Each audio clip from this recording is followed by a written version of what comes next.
Kadaise senoji Vilkijos klebonija, dabar Juškų muziejus, sulaukė statybininkų. Jau pakeisti langai, stogas, įrengiamos tarnybinės patalpos, šilumos sistema, tvarkomas fasadas. Pastatas statytas maždaug apie 1850-uosius, reiškia 19 amžiaus pirma pusė. Tai pastatai tuo metu buvo jau dažomi. Pasirinkta spalva pati artimiausia tai spalvai.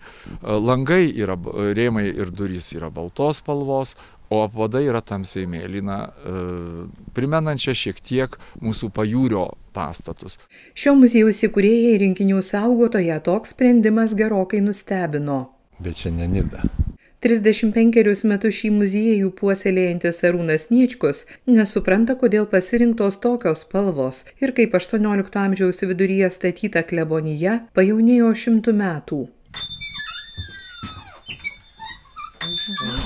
Rinkinių saugotojas rodo seniausias turimas namo nuotraukas. Iki 41 metų, nes karo metais va šį galą išardė ir sukūreno. Malkų pristigo, moteriškė jau nepriteklius buvo.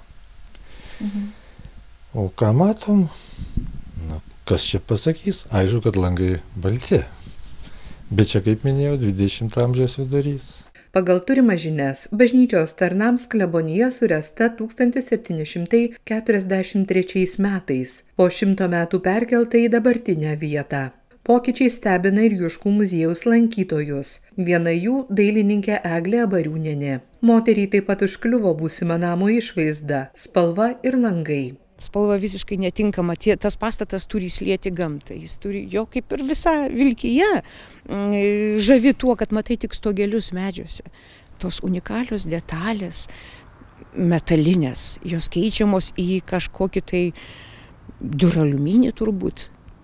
Kriukai, kabliai, rėkiantis, spindintis, juos matai visiškai tai dvasiai netinkantis dalykas. Pasak Kultūros paveldo departamento, vertingosios savybės buvo patikslintos 1993 metais ir kultūros vertybių registre pastatas įrašytas kaip klebonija statyta 1850 metais. Prieš rengiant projektą buvo atliekami istoriniai architektūriniai tyrimai ir pagal tos tyrimus yra atkuriama tai, kas yra vertinga.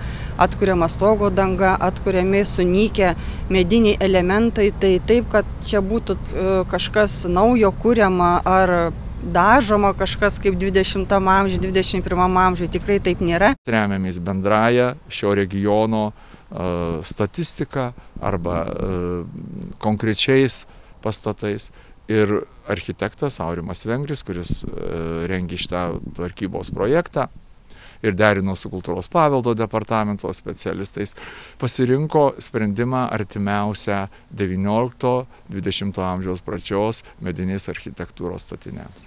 Šiame name 1862-64 metais gyveno garsiausias lietuvių tautosakininkas ir etnografas Antanas Juška. Dabar šią vietą garsina čia gyvenantis ir lankytojus sutinkantis muziejaus įkūrėjas, rinkinių saugotojas Arūnas Niečkus su žmona Šiaudinių sodų rišėja Vida. Jie muziejuje sukaupė šimtus eksponatų. Vieni vertingiausių Antano Juškos rankraščiai, jo užrašytos liaudies dainos padavimai. Gyvasis muziejus vienintelis Lietuvoje, pamatyti tuos šeimininkus, kurie įsegė visą savo sielą tenai, visuose kampeliuose.